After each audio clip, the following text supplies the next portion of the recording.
그들에게 이르시되 너희가 어찌하여 이 여자를 괴롭게 하느냐? 그가 내게 좋은 일을 하였느니라. 마리아가 내게 좋은 일을 하였느니라. 그가 한 일이 옳다, 맞다라고 이야기해주고 있어요. 이러한 예수님의 평가를 통해서 우리가 얻을 수 있는 교훈이 무엇입니까? 크게 두 가지 교훈을 우리가 얻을 수 있는데요. 그 첫 번째 교훈은, 먼저 결론부터 말씀을 드리면, 육적인 어떤 일보다 영적인 어떤 일이 항상 우선한다. 오늘 본문과 좀 더 구체적으로 연결시켜서 이야기하면, 어떤 사람의 육적인 필요를 채워주는 일보다 영적인 필요를 채워주는 일이 훨씬 더 우선적인 일이다 하는 것을 우리에게 분명하게 말씀해 주고 있는 것이. 자, 가룟 유다의 말은 어떤 말입니까? 네가 그것으로 너무 가난해서 먹을 것이 없어 굶주리는 사람을 도와주는 것이 옳지 않냐? 그것이 더 먼저가 아니냐? 하는 그런 주장이었어요. 그러나 예수님께서는 그런 가룟 유다의 손을 들어주지 않았다. 오히려 마리아의 손을 들어주었다라는 것이. 이 가룟 유다의 말은 우리들이 자주 현혹되기 쉬운, 자주 그런 말에 유혹되기 쉬운 그런 함정이 있어요. 왜? 정말 하나님을 믿는 자로서, 하나님을 사랑하는 자로서 먹을 것이 없어 굶주리는 자들을 도와주는 것 너무 당연한 일 아닌가? 여러분, 그 말에는 전혀 틀리지 않아요. 그러나 그 일이 항상 최우선은 아니에요. 가난한 사람을 도와주는 것, 먹을 것이 없는 자에게 먹을 것을 공급해 주는 것 정말 중요하고 정말 귀한 일이에요. 그러나 가장 중요한 일은 아니고 가장 귀한 일도 아니고 무엇보다도 가장 우선적인 일은 절대로 아니라는 것이. 왜? 그보다 더 귀하고 더 중요하고 더 우선적인 일, 어떤 일? 영적인 필요를 채워주는 일이 있기 때문에 그래요. 세상적인 필요를 채워주지 않으면 어떻습니까? 이 세상에서 좀 굶주리다가 고생하다 죽어요. 그것으로 끝이에요. 영적인 필요를 채워주지 않으면 어떻습니까? 영원한 시간 동안 지옥에서 괴롭힘을 당할 수밖에 없어요. 고통을 당할 수밖에 없어요. 어떤 일이 우선입니까? 어떤 일이 중요합니까? 여러분, 이 일은 우리가 상식적으로 생각해 봐도 너무 분명하게 알 수 있어요. 어떤 사람이 물에 빠져 죽어가고 있어요. 여러분, 그 사람을 그 물에 빠져서 허덕이는 가운데 건져내주는 일이 우선입니까? 아니면 아이고 춥겠다, 두꺼운 옷 던져주는 것이 먼저입니까? 아이고 배고프겠네, 먹을 것 던져주는 일이 우선입니까? 너무 분명하죠? 아무리 그 사람이 며칠 동안 굶었다 할지라도, 아무리 차가운 물속에 있다 할지라도 옷을 던져주는 일이 먼저가 아니고, 먹을 것을 던져주는 것이 먼저가 아니고, 그 물에서 건져내는 것이 첫 번째예요. 어떤 사람이 영원한 죽음을 향해 달려가고 있다면 그 사람이 추위 가운데 있다고 해서 옷을 입혀주는 것, 굶주림 가운데 있다고 해서 먹을 것을 던져주는 것, 그것은 분명 중요한 일이고 귀한 일이지만 가장 먼저 해야 될 최우선적인 일은 아니다라는 것이. 마리아는 이 사실을 알았어요. 그래서 그는 영적인 일, 그 일이 어떤 일이었습니까? 예수 그리스도께서 이 땅에 오신 목적, 죽어가는 사람들을 영적으로 구원해내기 위해서 그들의 죄의 문제를 해결하심으로 말미암아 그들을 그 죄 가운데서 건져내시는, 당신께서 십자가에 달려 죽으심으로 말미암아 죄 가운데 죽어가는 영혼들을 구원해내시는 그 일의 중요성을 알고 지금 마리아는 그 일을 먼저 행하고 있다는 사실이에요. 그래서 예수님께서도 이 일의 중요성을 아셨죠. 그래서 그가 공생의 기간을 살면서 예수님의 형제들이 당신이 정말 뭔가 일을 해보려고 한다면 예루살렘 성전에 올라가서 많은 사람들이 모인 곳에서 그럴듯한 일을 한번 해보아라. 그때도 거절했어요. 또 사람들이 예수를 임금 잡으려고 할 때도 그들의 그 목적이 무엇인지를 알았기 때문에 나는 그런 너희들의 일에 동참하지 않겠다라고 거절했던 것을 보게 돼요. 물론 그렇다고 해서 예수님께서 어떤 육체적인 어려움 가운데 있는 자들을 전혀 모르는 채 하셨던 거 아니. 병든 자의 병을 치료해 주시고 또 배가 고픈 자들의 먹을 것을 공급해 주시고 하는 그런 일들을 기회 있을 때마다 행하셨어요. 오늘 우리도 마찬가지 그런 일들을 우리가 마땅히 해야 돼. 그런데 예수님께서 그런 일들을 행하실 때는 항상 어떤 안타까움이 있으셨어요. 다시 말해서 오병이의 기적을 행하고 몰려드는 사람들을 보고 그들에게 뭐라고 말합니까? 너희가 언제까지 이런 일들만 바라고 내게로 나아오겠느냐? 언제까지 너희들이 육체적인 필요만을 채움받기 위해서 나에게 나아오겠느냐라고 안타깝게 말씀하셨던 것을 보게 되죠.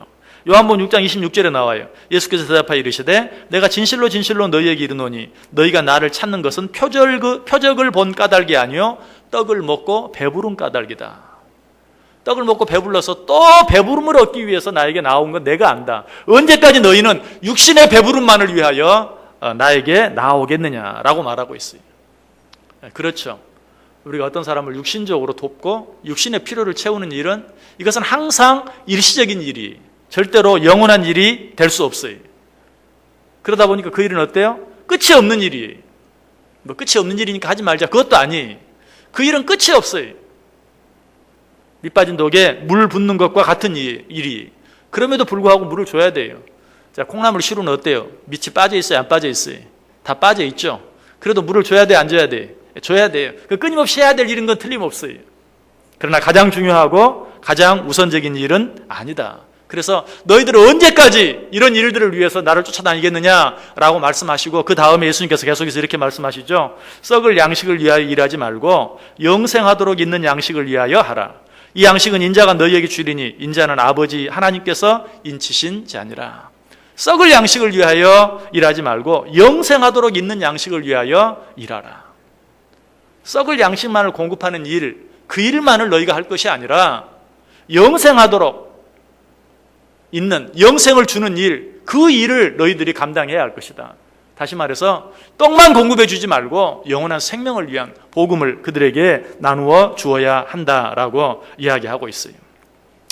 여러분, 우리가 일상에서 겪는, 일상을 살아가면서 겪는 여러 가지 많은 문제들의 근본적인 원인은 무엇입니까?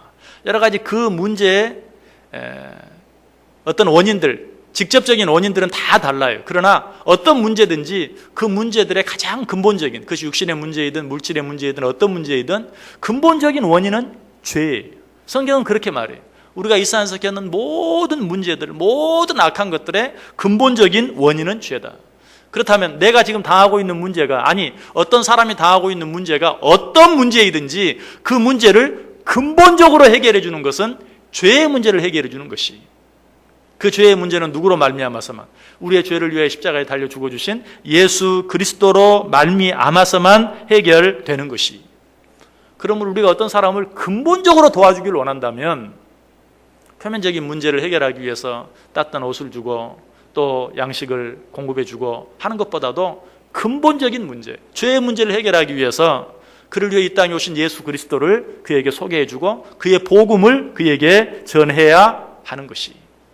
마리아는 지금 이 일의 중요성을 알았고 이 일을 하고 있어요. 오늘 본문 7절이 그 사실을 증명합니다. 7절 보세요. 예수께서 이르시되 그를 가만두어 나의 장례할 날을 위하여 그것을 간직하게 하라. 예수님의 장례, 예수님의 죽음을 준비하라는 것이죠. 예수님의 죽음은 누구를 위한 것이에요? 모든 사람의 죄를 위한 것이, 모든 사람들이 겪는 모든 문제들을 위한 것이. 그러므로 마리아가 모든 사람들이 가지고 있는 문제의 근본적인 해결, 예수 그리스도의 십자가의 죽음을 위하여 그것을 사용하는 것은 옳은 것이다 라고 이야기하고 있어요.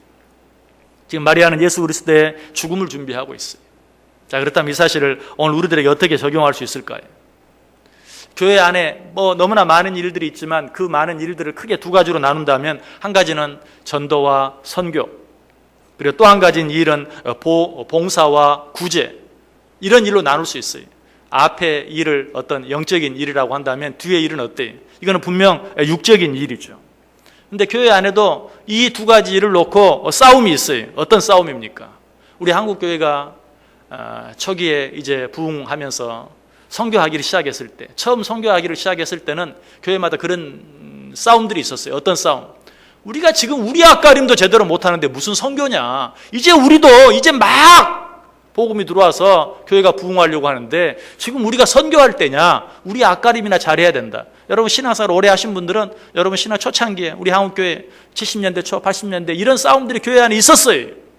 선교하자. 지금이야 당연히 하는 줄 알지만 그 당시에는 선교하자 하면, 아니 지금 우리가 선교할 때냐?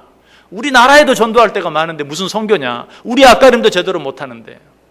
특별히 자기 교회 건물도 제대로 갖고 있지 못한 교회는, 우리가 지금 우리 교회 건물도 없는데 무슨 선교를 할 때냐라는 그런 싸움들이 교회 안에 있었던 것을 보게 돼요. 그런데 결과는 그래요. 그런 이유 때문에 전도하지 아니하고 선교하지 않은 교회는 교회 그 자체도 교회도 부흥하지 못하고 선교도 못하고, 또 어떻게 다행히 잘해서 교회 건물은 잘 지어놨다 할지라도 결국은 썰렁해지고 마는, 우리는 이제 30-40년의 짧은 경험을 통해서도 그 사실을 너무나 분명히 알 수 있어요. 어려운 가운데서도 전도하고 선교하는 일에 힘쓸 때 정말 그 교회가 그렇다고 해서 어떤 교회 자체적인 문제들이 해결되는 것이 아니라 양쪽으로 다 교회의 내적인 문제들은 내적인 문제대로 해결되어지고 더 잘 되어지고, 또 전도와 선교는 전도와 선교대로 다 잘 되어지는, 여러분 이 일은 어떤 일을 먼저 하고 어떤 일을 나중 하는 그런 일이 아니, 함께 해야 될, 그리고 항상 해야 될 그런 일이, 구제하고 선교하는 문제도 마찬가지. 물론 구제하는 일이라고 해서 거기에 전도적인 요소나 선교적인 요소나 복음적인 요소가 없느냐, 그런 것은 아니. 그런데 요즘에도 그런 싸움들은 있어요. 가끔 교회가 해야 될 우선적인 일이 그저 단순히 구제하고 사회적으로 봉사하는 그런 일인 것처럼 생각하고 말하는 사람들이 많이 있어요. 왜 그럴까요? 사실 전도하고 선교하는 일은요, 그 드리는 공력에 비해서, 드리는 애씀과 노력에 비해서 열매가 적어요. 열매가 없어요. 그러나 구제하고 봉사하는 일은 어떻습니까? 정말 조금만 해도요, 얼마나 폼이 나는지 몰라요. 금방 거기에 대한 칭찬이 돌아오고요, 다른 사람들이 다 우리를 칭찬하고. 사실 저희 교회도 열심히 전도하고 있습니다. 그런데 그 전도의 열매는 그렇게 눈에 보이게 나타나지 않아요. 사실 그 정성, 그 노력 가지고 봉사하고 옆에 있는 사람들 구제하고 도우면 아마 동사무소나 구청에서 표창장 하나 받고 하는 거는 일도 아닐 거예요. 사람들이 칭찬도 많이 받고. 그러나 전도하는 일은 오히려 칭찬은커녕 욕만 먹고 손가락질 당하기 쉽고 열매는 없고 참 힘들고 어려워요. 그러니까 교회 안에서도 지금 그런 것보다도 오히려 좀 더 쉽게 사람들의 눈에 띄고 칭찬받을 수 있는 빛과 소금 역할을 감당해야 한다는 그런 미명하에 봉사하고 구제하는 일만을 강조하는, 여러분 다시 한번 말씀드리면 오해하지 마세요. 봉사나 구제가 필요 없다는 게 아니. 그러나 우리가 꼭 그 일들을 꼭 나누어서 우선순위를 이야기한다면 혹 눈에 보이는 어떤 육적인 봉사와 구제를 못한다 할지라도 영적으로 주의 복음을 증거하는 영적인 그 일들을 힘써야 되는 것, 그것이 교회의 본연의 일이. 사실 봉사하고 구제하는 일은 어때요? 교회가 아닌 여러 가지 사회단체, 봉사단체들도 하는 일이에요. 또 할 수 있는 일이에요. 그러나 복음 전하는 일은 어때요? 교회 아니면 안 되는 일이에요. 교회가 해야 되는 일이에요. 교회가 꼭 해야 될 일이에요. 우리가 이런 생각과 이런 마음들은 항상 가지고 있어야 돼요. 초대교회도, 우리 한국 초대교회처럼 똑같이 성경에 나오는 초대교회도 그런 똑같은 문제가 있었던 것 같아요. 그래서 사도행전 6장 2절에 보면 12사도가 모든 제자를 불러 이르되 우리가 하나님의 말씀을 제쳐놓고 접대를 일삼는 것이 마땅하지 아니하다. 여기서 접대는 구제하는 일이에요. 우리가 하나님의 말씀을 제쳐놓고 접대를 일삼는 것이 마땅하지 아니하다 라고 분명하게 초대교회 불같이 일어나던, 그리고 정말 칭찬을 받았던 초대교회에도 이런 우선순위를 놓고 다툼이 있었던 것을 알게 돼요.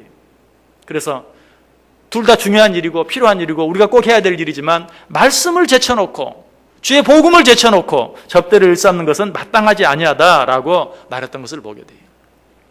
자, 오늘 마리아 여전대 헌신 예배입니다. 우리 교회 안에는 크게 남전도회, 여전도회, 여러 남전도회가 있고 여러 여전도회가 있어요.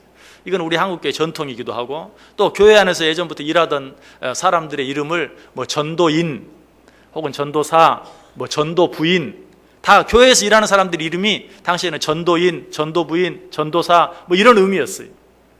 왜 교회 안에 가장 중요한 근간을 이루고 있는 기관 가운데 남전도회, 여전도회, 전도인, 전도부인, 전도사, 왜 이런 이름들이 교회 안에 있게 되었을까요? 왜? 교회가 가장 먼저 해야 될 가장 중요한, 가장 첫 번째, 가장 우선적인 일이 전도하는 일, 선교하는 일, 복음 전하는 일이었기 때문에 그러한 것이.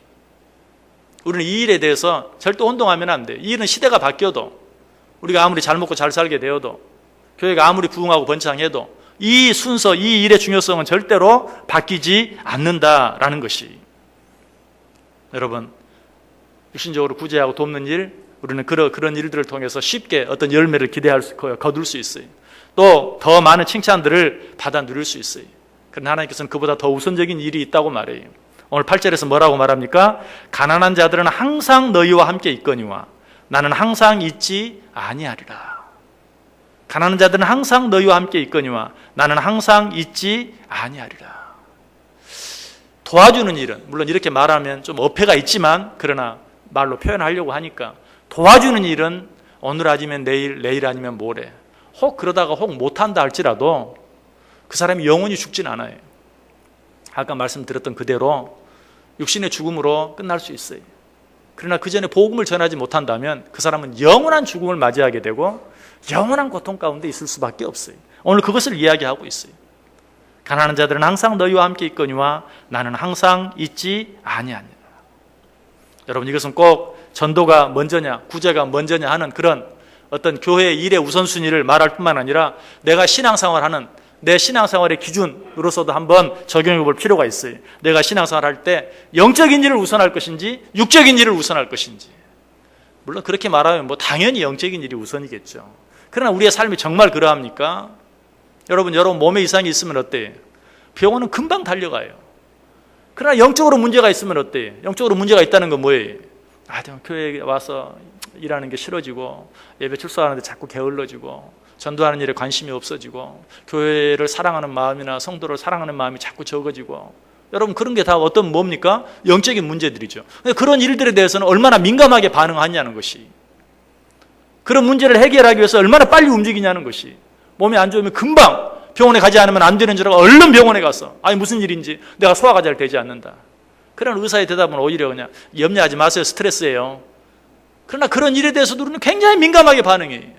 그러나 영적으로는 정말 너무 침체되고 왠지 모르게 자꾸 다운이 되고 정말 만사가 다 귀찮아지고 교회 가기도 싫어지고 교인들 보기도 싫어지고 하는 그런 마음이 생겨도 그러려니 하고 지나가는, 말씀을 들어도 은혜가 되지 않고 말씀을 드려도 잘 내게 하는 말처럼 받아들이지 않고 다른 사람에게 하는 말처럼만 받아들여주고 하는데도 거기에 대해서 그러려니 그럴 때도 있겠지 하고 지나가 버리는, 혹시 그렇게 신앙생활하지 않습니까? 그렇다면 나는 영적인 일이 먼저입니까? 육적인 일이 먼저입니까? 당연히 영적인 일이 먼저죠. 말은 그렇게 하고 있는지 몰라도 실제로 어때요? 내 신앙생활의 모습 자체가 영적인 일보다 육적인 일을 더 우선시하고 먼저 하는 그런 신앙의 삶을 살고 있다는 것이. 여러분 기억하세요. 여러분들 기도도 여러분들이 육적인 문제를 놓고는 기도하죠. 어떤 문제가 생기면 당장 그 문제를 가지고 기도를 시작해요. 여러분이 몸이 아파 보세요. 여러분 자녀들이 몸이 아파 보세요. 여러분 물질의 문제가 생겨보세요. 당장 기도 시작해요. 그러나 영적으로는 분명히 문제가 있는데 기도하지 않아요. 여러분 또 오해하지는 마세요. 가끔 새벽 예배를 한 번도 안 오시던 분이 갑자기 왔어요.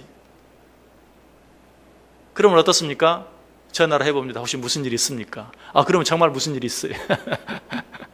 이렇게 말하면 또 갑자기 오시고 싶어도 못 오실까 봐 말씀드리기가 죄송한데 안 물어볼 테니까 오세요. 어떤 영적인 문제가 생기면 기도하지 않던 사람도 기도해야 될 때인 줄 알고 나와요, 정말. 근데 영적으로는 그런 어떤 위급함이 느껴져도 기도를 그렇게 쉽게 시작하지 않아요. 그것이 어떤 눈에 보이는 문제로 터지기 전까지는 별로 기도하지 않아요. 왜? 영적인 그런 어떤 위기의식이 전혀 없기 때문에 그래요. 그러나 여러분이 건강의 문제를 위해서 기도하는 것, 하나님이 응답해 주셔도 그것뿐이에요. 물질의 문제를 놓고 기도했을 때 하나님이 응답해 주셔도 그것뿐이에요. 그 문제뿐이에요. 그것이 다른 모든 문제를 해결해 주는 거 아니에요. 그런데 여러분의 영적인 문제를 위해서 기도하면 어때요? 여러분의 영이 살아나고 여러분의 영이 회복되면 우리 인생 살아가면서 더 많은 문제들이 많이 있겠지만 그 모든 문제들이 다 그 안에서 해결이 되는 거예요. 육적인 문제 한 가지 놓고 기도하면 하나님이 은혜 주셔서 그 문제 해결해 주세요. 그러나 그 문제뿐이에요. 또 다른 문제가 하나 생기면 그러나 영적인 문제는 그렇지 않아요. 정말 영적으로 주님과의 나와의 관계가 회복되어지고 정말 하나님과 나와의 인격적인 교제가 이루어지면 어떤 문제가 생겨도 그것이 더 이상 문제가 되지 않는 거예요. 오히려 감사할 조건이 되기도 하고요. 새로운 것에 대한 기대가 되기도 하고요. 하나님의 어떤 뜻이 있길래 어떤 계획이 있길래 원망하고 불평해야 될 텐데 감사가 나와요. 이것이 바로 영적인 문제가 해결된 자들의 진정한 모습이에요. 여러분 어떤 문제를 가지고 애써야 되겠어요? 육적인 문제 그냥 눈앞에 보이는 지금 나타난 그 일만 가지고 씨름할 것이 아니라 보다 근본적인 내 얼굴에 뼈두리지 난 거 하나 그거 가지고 염려할 것이 아니라 왜 그 뼈두리지가 나왔는지 내 내적인 어떤 근본적인 문제를 먼저 치료해야 나머지 문제들이 한꺼번에 다 해결될 수 있다는 것이. 오늘 이 마리아와 가룟 유다에 대한 예수님의 평가를 생각하면서 내가 어떻게 신앙생활하고 있는가 하는 것을 꼭 확인해 볼 수 있기를 바래요. 자, 오늘 본문을 통해 또 한 가지 우리가 얻을 수 있는 교훈이 있습니다. 그것은 무엇입니까? 오늘 가룟 유다가 한 말, 우리는 결론을 알기 때문에 가룟 유다가 잘못 말했다 하는 걸 알지만, 그러나 이 내용이나 가룟 유다가 한 말을 문자 그대로 생각해 보면 가룟 유다가 한 말이 100번 맞아요. 10번 생각하고 100번 생각해도 가룟 유다가 한 말이 논리적이고 합리적인 말이에요. 그러나 그 비싼 향유를 예수님의 발에 부어서 머리털로 씻은 것은 아무리 양보하려고 해도 절대 논리적인 일은 아니, 절대 합리적인 일은 아니. 자, 그러나 역시 예수님은 누구의 편을 들었어요? 마리아 편을 들었어요. 마리아가 잘했다, 그가 내게 좋은 일을 하였다, 그대로 내버려 두어라 라고 말하고 있는 것입니다. 그러면 마리아가 행한 일은 어떤 일이었습니까? 마리아가 예수님의 발에 향유를 부은 일, 그것은 예수님께서 말씀하신 대로 예수님의 죽음을 준비하는, 예수님의 장례를 준비하는, 그것은 결국 예수님께서 자기 자신을 얼마나 사랑하는가 하는 것을 분명하게 알았던 마리아가 한 행동이었어요. 예수님 나를 너무나 사랑하셔서 나를 위하여 목숨까지 내어주실 것을, 내 죄를 위하여 예수님께서 죽어주실 것을 그가 분명히 알았기 때문에 300데나리온이나 되는 향유가 전혀 아깝지 않고 그 나를 위한 그 주님의 사랑, 그 주님의 사랑을 위해서 기꺼이 쏟아 부을 수 있었다는 것이, 이 사실은 오늘 본문과 아주 비슷한 또 다른 여인이 예수님의 발에 향유를 부었던 사건을 통해서 분명히 알게 돼요. 여러분 성경 한번 찾아보세요. 누가복음 7장 37절과 38절 보세요. 누가복음 7장 37절과 38절.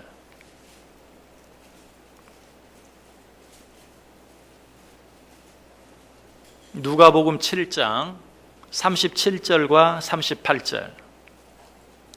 자, 같이 읽습니다. 그 동네에 죄를 지은 한 여자가 있어 예수께서 바리새인의 집에 앉아 계심을 알고 향유 담은 옥합을 가지고 와서 예수의 뒤로 그 발 곁에 서서 울며 눈물로 그 발을 적시고 자기 머리털로 닦고 그 발에 입 맞추고 향유를 부으니. 아멘.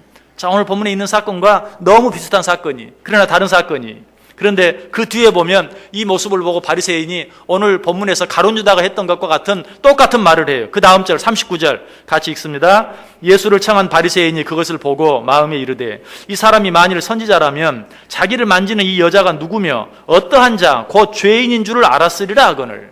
지금 뭐 이 여인이 예수님의 발에 향유를 붓고 이런 일에는 관심이 없고, 아니 이 사람이 진짜 선지자라면 지금 이 여인이 얼마나 큰 죄를 지은 여인인지 알 것이고, 그렇다면 이 여인이 자기 몸에 손을 대지 못하게 했을 것인데 왜 이러고 있는가, 전혀 엉뚱한 것에만 생각을 가지고 관심을 갖는. 그러나 이것도 어때요? 당시 율법으로 보면 맞는 말이에요. 죄인이 자기 몸에 손을 대면 자기 몸까지도 부정하게 된다고 생각했던 그런 당시의 상황으로 보면 이 바리새인의 말이 논리적이고 합리적이에요. 자, 여기에 대해서 예수님이 뭐라고 말합니까? 자, 41절 이하, 41절부터 47절까지 우리 한 절씩 교독합니다. 제가 먼저 41절 읽습니다. 이르시되 빚주는 사람에게 빚진 자가 둘이 있어 하나는 500데나리온을 졌고 하나는 50데나리온을 졌는데,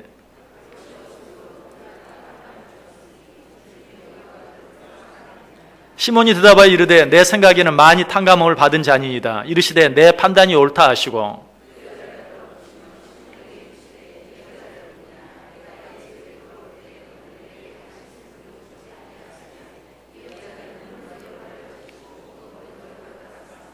너는 내게 입맞추지 아니하였으되 그는 내가 들어올 때로부터 내 발에 입맞추기를 그치지 아니하였으며,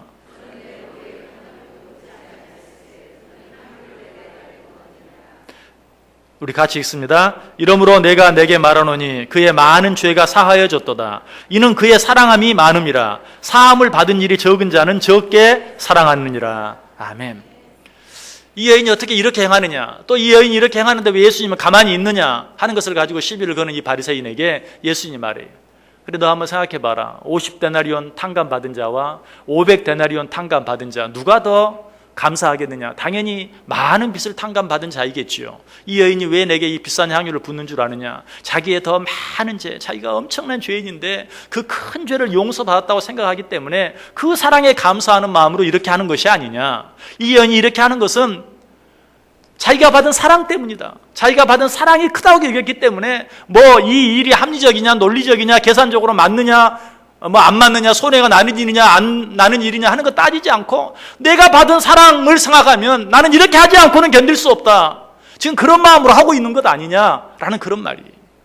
자, 그렇다면 오늘 다시 본문으로 돌아와서 마리아가 예수의 발에 향유를 붓는 그 일을 보고 가룟 유다는 뭐라고 생각해요? 그걸 300데나리오에 파내서 가난한 사람 주면 좋을 텐데, 논리적으로는 누가 논리적이에요? 가룟 유다가 논리적이에요. 누가 합리적이에요? 가룟 유다가 합리적이에요. 그러나 이 마리아가 합리적이지 못하고 논리적이지 못한 것처럼 보이는 그 일을 향한 것은 무엇 때문이에요? 자기를 향한 예수님의 사랑 때문이에요. 예수님이 나를 얼마나 사랑하는가 알기 때문이에요. 그 사랑 앞에서는 무슨 계산도 필요 없어요. 뭐 지금 내가 붓는 것이 얼마짜리인가 그것도 필요 없어요. 그것을 어떻게 하는 것이 더 효과적이었는가 그것도 필요 없어요. 예수님이 나를 위해서 내 죄를 용서하기 위해서 죽어주셔야 된다고 하는데 그 사랑을 생각할 때 이것도 부족해요. 다 쏟아붓지 않고는 견딜 수 없는 거예요. 자, 그런데 예수님께서 누구의 편을 들어주셨어요? 마리아의 편을 들어요. 마리아가 잘했다. 마리아가 나를 위해 좋은 일을 행했다. 결국 무엇입니까? 하나님의 일을 행하는 데 있어서 합리적이고 논리적인 일과 어떤 사랑과 화평에 근거한 일들 가운데 다툼이 있을 때 예수님은 누구의 편을 들으셨어요? 사랑이 우선이다, 화평이 우선이다 하는 거기에 손을 들어주신 것을 보게 되는 것이. 여러분, 역시 우리가 육적인 일과 영적인 일들이 있을 때 어떤 일에 우선을 두어야 하는가 하는 것에 대해서도 명확하게 우리가 선을 그어야 하지만, 우리가 또 한 가지, 우리가 교회 일들을 행하는데 합리적인 것과 논리적인 일, 합리적이고 논리적인 일이 있고, 또 한 가지는 사랑과 화평을 도모하는 일이 있을 때 어떤 방법을 선택해야 되는가? 합리적이고 논리적인 것보다는 사랑과 화평의 방법을 먼저 선택하는 것이 옳다라는 것이. 오늘 본문에서 가난한 자들은 항상 너희와 함께 있겠니와 나는 그렇지 않다라는 말을 예로 들어 생각한다면, 너희들이 논리적이고 합리적으로 일할 수 있는 방법, 기회는 얼마든지 있다. 그러나 지금은 사랑과 화평을 선택해야 할 때이다. 사랑과 화평으로 일해야 할 때이다. 그것이 먼저이고 그것이 우선이다 라고 우리에게 말하고 있는 것이. 여러분, 꼭 기억하세요. 우리들이 교회 안에서 무슨 일을 할 때든지 영적인 일과 육적인 일이 부딪힐 때 영적인 일들을 우선할 수 있는, 여러분, 영적인 일과 육적인 일 하니까 그거는 뭐 말할 필요도 없죠. 아까도 말씀드렸지만, 아니, 어떤 일이 영적인 일이고 어떤 일이 육적인 일인지 혼동이 될 만큼 둘 다 중요한 일. 여기서 말하는 육적인 일이 뭐예요? 구제하는 일, 뭐 돕는 일, 봉사하는 일, 이런 일들이 있어요. 그러나 그런 일보다도 먼저 영적인 일을 우선할 수 있는, 전도하고 선교하는 그런 일들을 항상 우선 시행할 수 있는, 또 논리적이고 합리적인, 여러분, 이렇게 말하면 예수님이, 하나님이 합리나 논리와는 전혀 관계가 없는, 여러분, 그런, 우리 하나님은 비논리적이고 비합리적인 하나님이 아니. 그러나 꼭 기억하세요. 우리 하나님은 초논리적이고 초합리적이, 논리나 합리라는 건 사람이 만들어내놓은 사람의 틀 안에 있는 하나의 이론일 뿐이, 그 인간을 만들고 천지 만물을 창조하신 하나님께 우리 인간이 만들어놓은 논리와 합리는 절대적인 것이 아니. 우리 하나님은 초논리, 초합리. 사실 예수님께서 행한 일 가운데 논리적이고 합리적인 일보다는 초논리적이고 초합리적인 일이 훨씬 많아요. 비논리적이고 비합리적인 분은 아니지만 우리 하나님은 초논리적이고 초합리적인 분이. 그러면 논리와 합리, 우리 인간이 만들어낸 그 논리와 합리로 하나님의 일을 할 것이 아니라, 우리는 잘 알지 못해요. 오직 사랑과 화평을 쫓아 어떤 일을 행하면 그 안에서 논리도 합리도 이루어지고, 아니, 그 논리나 합리보다 훨씬 더 아름다운 그런 일들도 얼마든지 그 안에서 이루어질 수 있다는 사실이. 한번 따라해 보시길 바랍니다. 사랑이 우선이다. 화평이 우선이다. 우리는 교회 안에서 반드시 이 원리를 가지고 우리에게 주어진 모든 일들을 행할 수 있어야 돼요. 자, 그런데 여러분, 가룟 유다 하면 굉장히 나쁜 사람처럼 생각이 되죠. 역시 가룟 유다는 가룟 유다야. 그놈 나쁜 놈이야. 그렇게 쉽게 생각하시죠. 그러나 가룟 유다는 예수님의 제자였어요.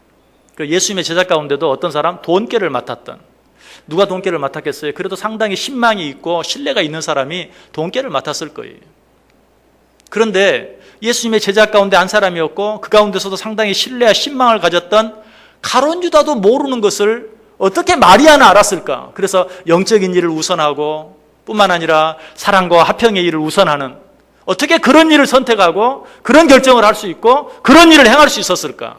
여러분, 왜 그럴 수 있었다고 생각하세요? 마리아의 가장 중요한 특징, 예수님의 발 아래에 앉아 말씀 듣기를 좋아했어요. 그랬기 때문에 그는 무엇이 옳고 그른지 따지지도 않았지만 늘 말씀 듣는 일을 우선하고 말씀 듣기를 좋아할 때 머릿속으로 계산해서가 아니라 자기도 모르는 사이에 영적인 일들을 쫓아가고, 그리고 사랑과 화평을 우선하는 그런 일들을 행할 수 있었다는 거예요.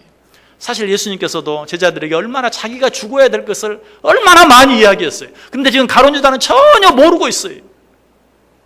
그런데 어떻게 마리아가 그 사실을 알 수 있어요? 주님의 발 아래에 앉아 말씀 듣기를 기뻐했기에 제자들도 모르는 사실을 마리아는 알 수 있었어요. 오늘 마리아 헌신 예배를 드립니다. 우리 마리아 애전도 회원들 정말 마리아 같은 마리아 애전도회가 되기를 원합니다.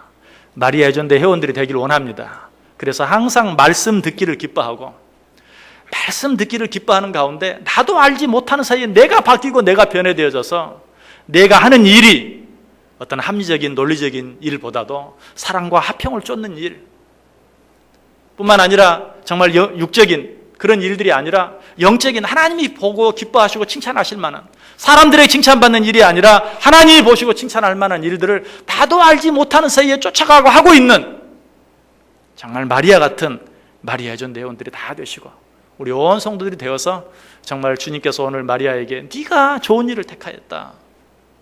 네가 나를 위하여 정말 옳은 일을 행하였다. 저를 괴롭히지 말아라. 저를 힘들게 하지 말아라. 제가 내 죽음을 준비하고 있고 제가 내 장례를 준비하고 있다. 저가 지금 내가 이 땅에 온 목적을 위하여 일하고 있다 라고 칭찬받을 수 있는 우리 마리아 애전도회 회원들 우리 온 성도들 되시기를 주님의 이름으로 간절히 축원합니다. 기도하겠습니다. 사랑이 많으신 하나님 감사합니다. 오늘도 우리에게 말씀해 주시니 감사합니다. 하나님 주님께 주신 말씀 붙잡고 그 말씀대로 살아드릴 때 나도 알지 못하는 사이 영적인 일을 추구하고 나도 알지 못하는 사이 사랑과 화평을 추구하며 쫓아가는 우리들 되게 하시고 그 일로 인하여 하나님으로부터 칭찬받을 수 있는 하나님으로부터 잘했다 칭찬받을 수 있는 오늘 헌신 예배를 드리는 우리 마리아 애전도회 회원들 다 되게 하시고 우리 온 성도들 되게 해 주옵소서. 예수님의 이름으로 기도드리옵나이다. 아멘.